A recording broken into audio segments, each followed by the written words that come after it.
Alex is in charge of the movie. Indeed.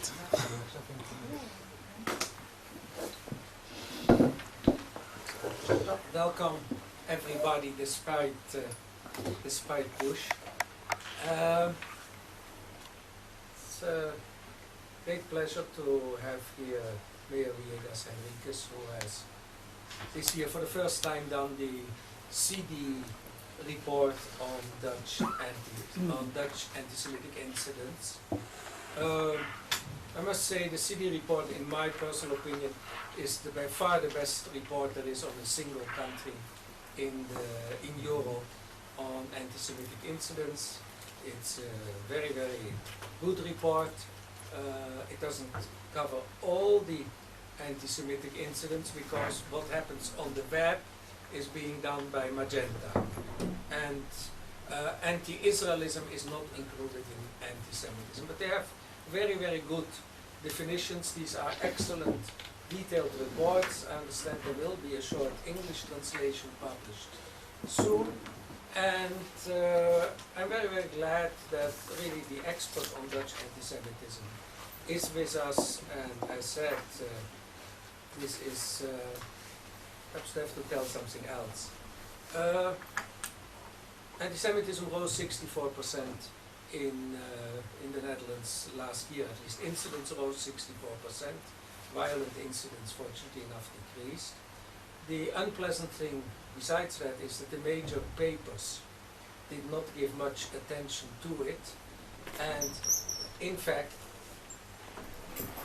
one of the senior columnists of the Netherlands, Alma Dreyer, wrote an article in her daily Trouw saying what a scandal it was that neither her paper nor the other serious papers, the Volkskrant and the NRC, relatively serious papers, had given any attention to it. She told me afterwards that she had major problems with her colleagues who attacked her on attacking her own paper. The only paper, of course, was the yellow paper, the Telegraaf, which gave it a nice cover.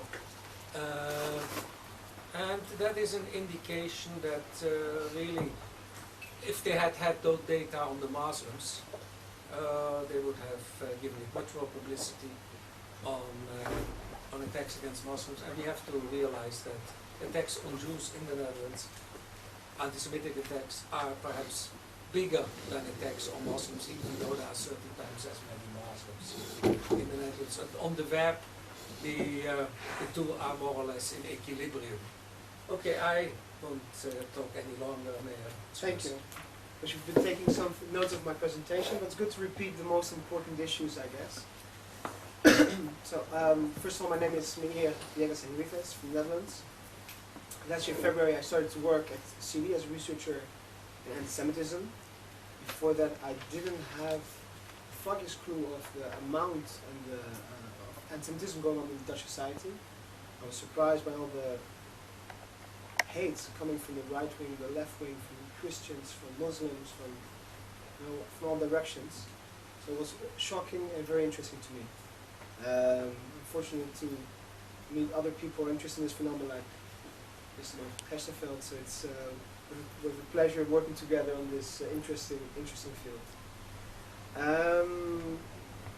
Yesterday, for instance, I was also at the Stephen Roth Institute, which collects worldwide data on anti-Semitism, and they're also very keen with this report. This is the report that is on 2006 that I wrote.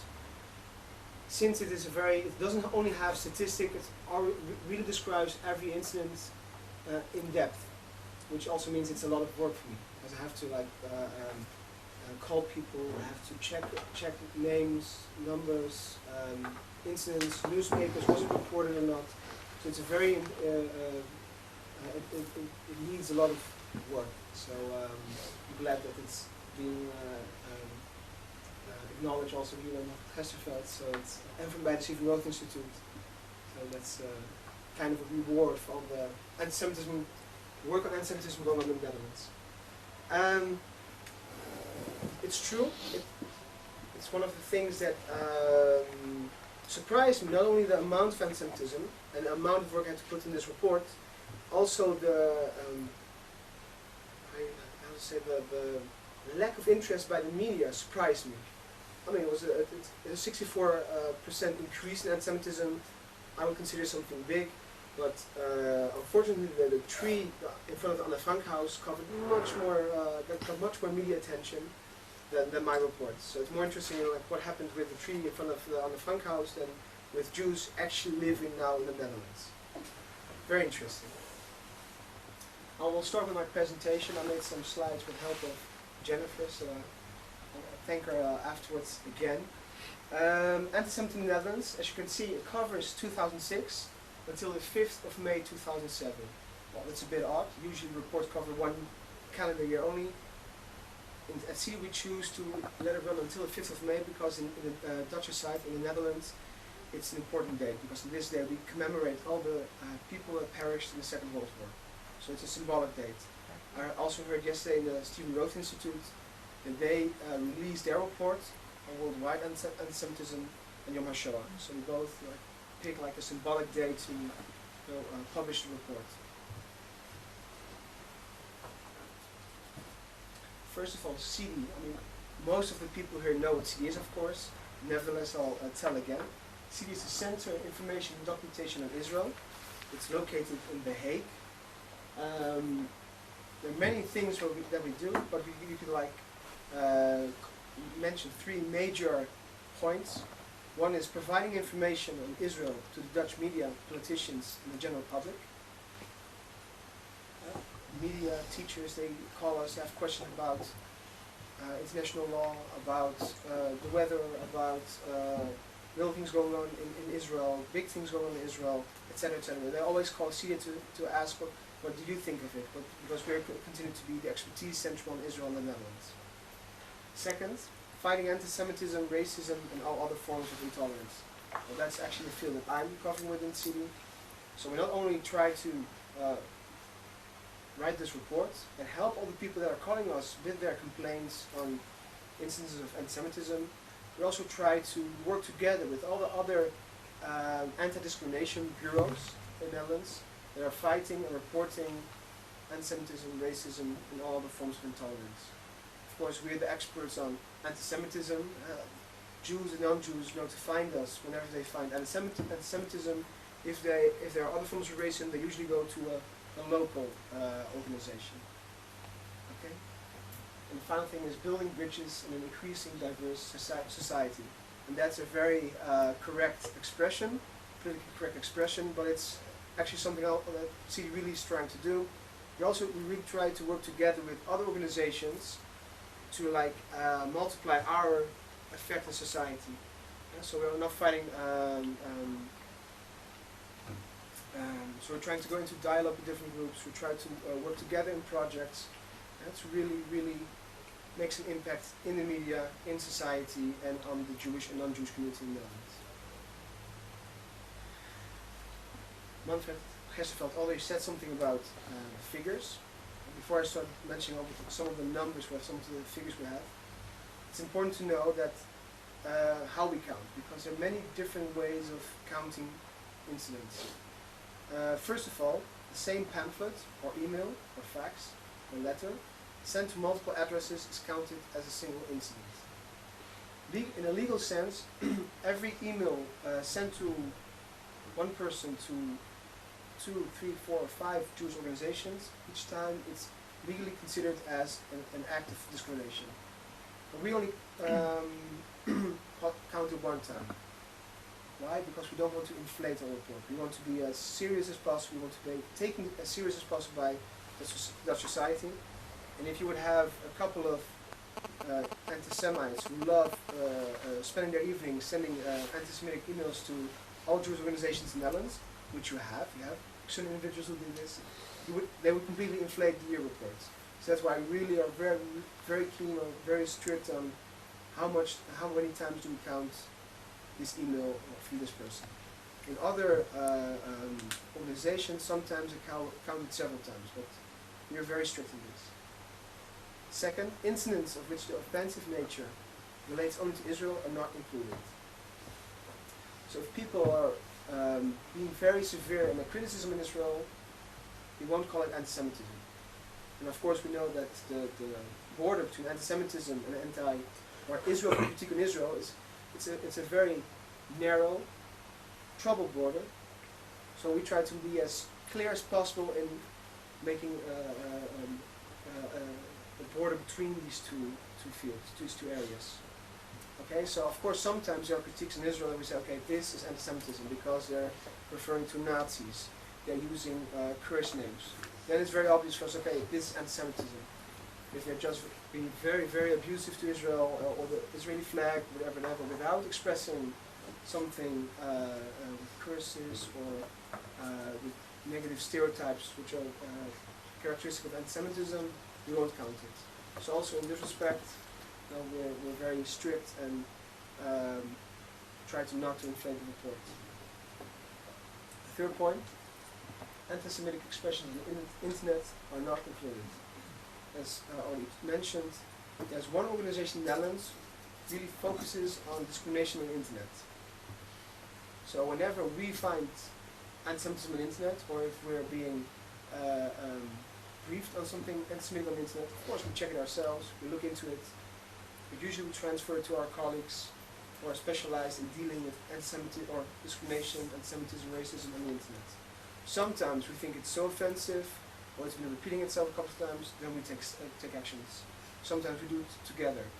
So it's the distribution of tasks. Okay, so usually we leave it to this magenta and green. Sometimes we really jump into it because this is it's what happened before. It draws too much media attention. I mean, if something draws a lot of media attention, it would be strange if a Jewish organization wouldn't be offended by it and deal with it. So this is something you have to consider with each and every different incident or reported incident. Some statistics. I'll save you all the statistics and figures I have in the report. It's like 10 pages or like 10 figures. So we'll stick with this one. As mentioned, in 2006 we had a rise of 64%.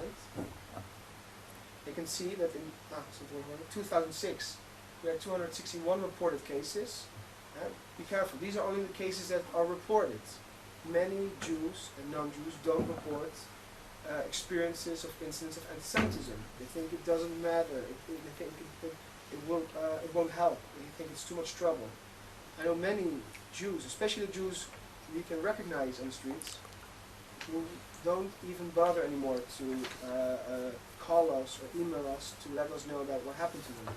They say it happened to me every day, so why would I call? What would it matter? It will only cost me time. And I'm trying to really tell my friends and people, like, please let us know. It's important. We need to have a very clear picture of what's going on. And if you're not reporting it, you won't have a good picture of what's going on, mainly in Amsterdam, because that's where most of the religious Jews are living, and also where you have a big Moroccan, Arabic, Islamic community. So a lot of it is going on in the streets, but a lot of it is not reported. So, but also in this respect, we try not to inflate. We try to be very serious. We try to keep it as low profile as possible, so that the media will take us serious. But I'm not so sure if it's working. Okay. You can see that in 2005 we had 159 cases. 2004, 2003, 2002. 2002 was our peak year. 359 reported cases. That was a big peak year, and many Jews were harassed daily on the streets, abused, insulted, spit at, whatever. Had all to do, of course, with the rise of the Second Intifada. Then you can see it's been declining. We did a very steep decline in 2005 to 2005. It's only in 2006 it went up at 64%. Yeah. Of course, we have our ideas of why we had this steep increase. I'll get back to that later. In Dutch anti-Semitism, we have some trends. It's not fashion, it's not news, but there's some clear developments going on in Dutch anti-Semitism. One of them was the sharp increase of anti-Semitic emails during the Second War in Lebanon. many people found the time and took the effort to write anti-Semitic emails to CD, to the Israeli embassy, to religious communities, to Jewish social groups. Many emails were sent. So this again, we only count emails that are sent to several persons only once if they're from the same person. So we've really been like, we really keep holding the numbers back. Second, and this was also a very interesting phenomenon in 2006. We had a multitude of destructions to, and graffiti on, monuments surrounding the ceremonies on the 4th and 5th of May. As mentioned, the 5th of May, we commemorate all the people that perished in the Second World War. On the 4th of May, we remember the liberation from Nazi Germany. And on these 2 days, you have a lot of ceremonies going on in the Netherlands. The other way around. Sorry? It's the other way around. It's the other way around? Yeah, 4th of May is 4th of May is commemoration day. The 4th of May is Okay, so it's the other way around. On the 4th of May? Okay. I thought it was like the other way around. Okay. But on these 2 days, you have a lot of ceremonies.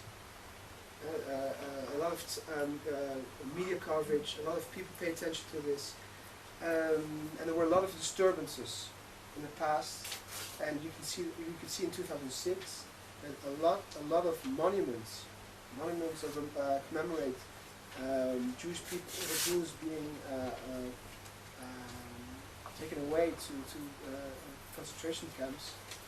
You can see that a lot of these were attacked, violated in these periods, in these days, which of course is very frightening to see, and very scary to see, and shocking to see.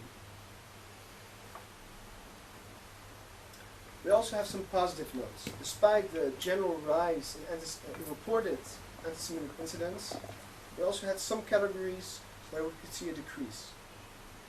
Incidents, for example, in the category education, decreased by half. What does it mean, the category education? You have Jewish or non-Jewish school children, high school students, who are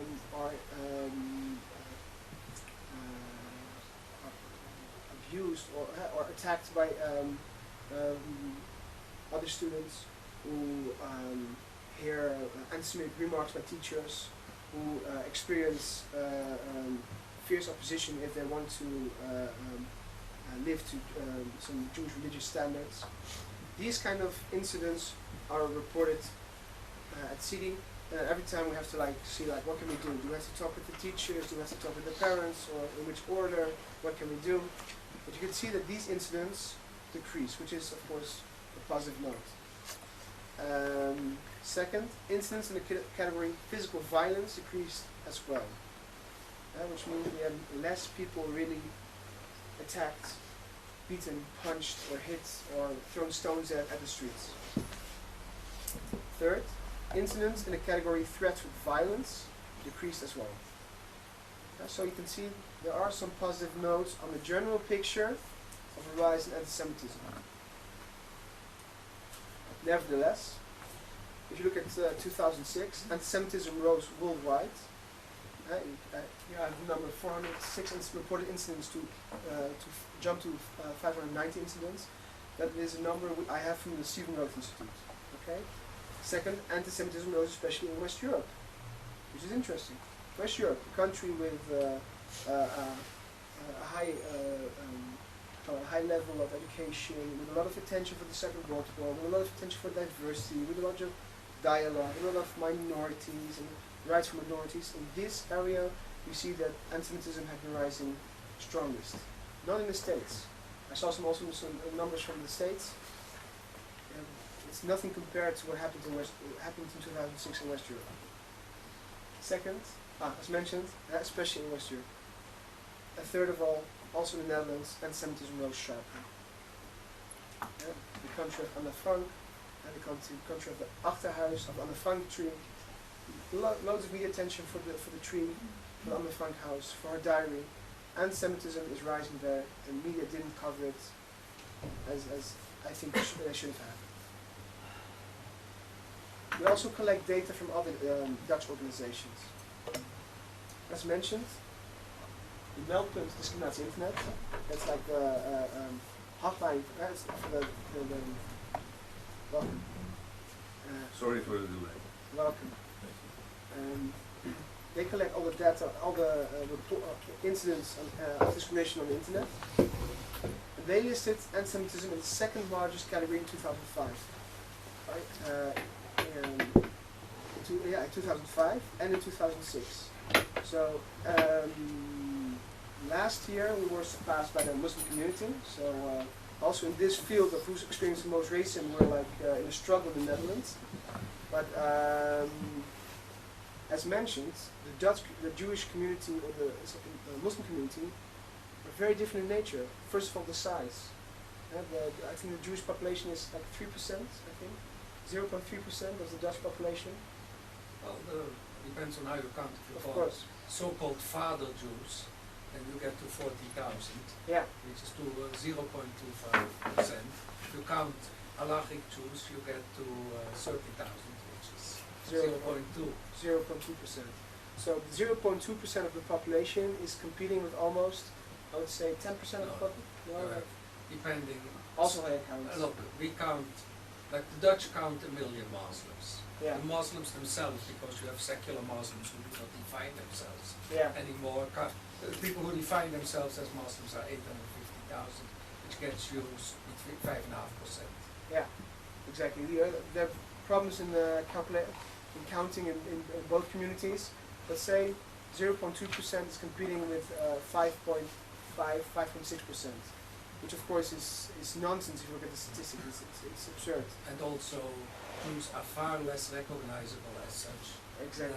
than Muslims. The average Dutch Jew cannot be distinguished as the average Dutch person, while the average Muslim is distinguishable. So it's interesting. The second organization which gave us interesting information is called the Landelijke Expertisecentrum Discriminatiezaken. This is a national expertise center on discrimination affairs. They collect all the data, all the reports from the police on discrimination, and they are specialized in all the legal background and all the legal dealings with discrimination. Okay, so if officers of justice need information on how to deal with a discrimination case, they go to this expertise center. And they identified 33% of all discrimination offenses as anti-Semitism. Okay? What kind of a discrimination are you Look, talking about? we'll take questions at the end. Yeah, okay. Discrimination is a broad area. Anti-Semitism is a very specific category. A third of all the cases that the Ministry of Justice has been dealing with is on anti-Semitism. A third. So from all the cases which come are being dealt with in a legal sense, a third of them concern anti-Semitism. And we were talking about the 0.2% of the Jewish population. Well, this is also an interesting field. We talked about the internet, we talked about Ministry of Justice. Internet, of course, is a very important phenomenon in the spreading of anti-Semitism, racism, discrimination, and so on. But they have difficulty tackling the discrimination on the internet. Legally, it's complicated, it's complex. Of course, discrimination is maybe also not such of an interest of the Ministry of Justice. It's also something that could be part of the lack of interest of it. Well, in August 2007, the Ministry of Justice had some successes in fighting internet discrimination. They shut some of the extreme right-wing websites down and arrested some of the moderators, some of the people who were very active on these websites. So it was a breakthrough. Finally, they were dealing also with anti-Semitism, racism on the internet. Okay, they took tens of years in fighting and lobbying and talking with this department. In August 2007, some important steps were taken. 11 webmasters and participants in websites from the extreme right were arrested and convicted in 2007. So this is something interesting. This is something good. It's something which CD has been fighting for, I think, for over 15 years together with MDE. It's very hard to let them know the importance of anti-Semitism, racism, discrimination on the internet.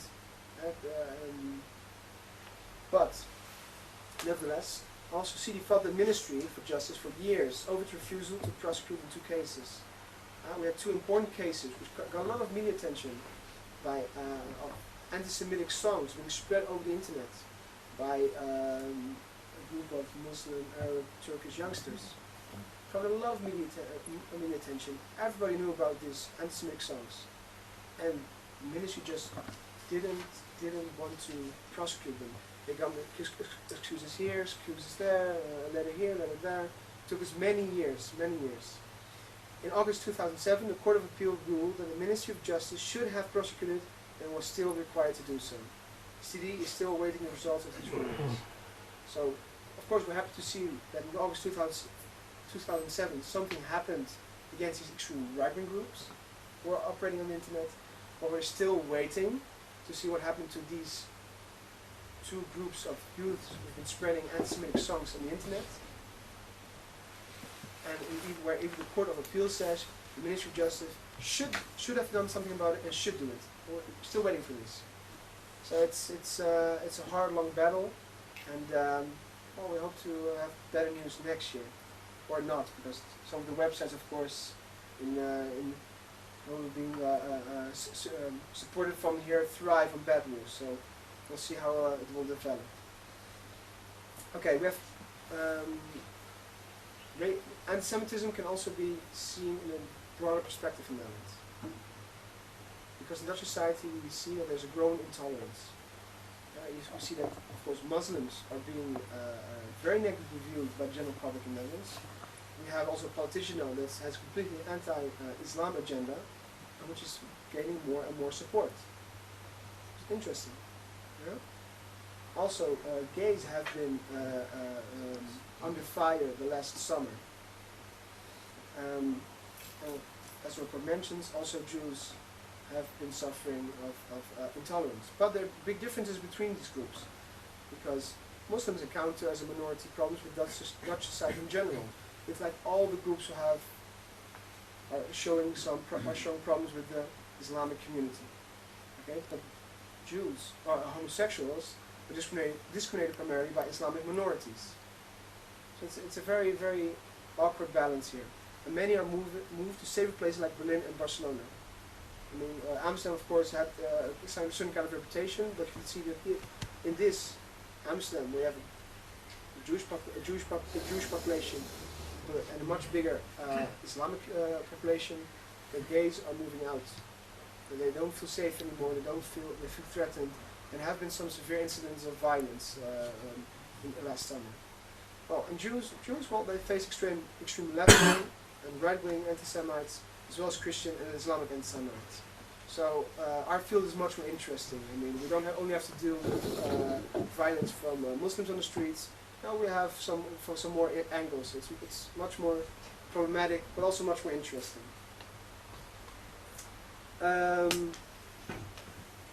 2006. Why did we have a 64% increase? Well, we have some suggestions. First of all, we think it's also very clear if you look at the statistics. If you look at how many incidents we have, like in each month, you can see that the second Lebanon war was probably a decisive factor in the steep increase in this period. Okay, that's not shocking news. Second, which is more interesting, criticism of Israeli politics further erodes the taboo on anti-Semitism. Because it's so easy now, so normal to basically bash everything that Israel is doing. And it's always on the conflict. The border towards anti-Semitism is getting easier to cross. If major, important politicians are constantly criticizing Israel in public, it can be a small step for people who have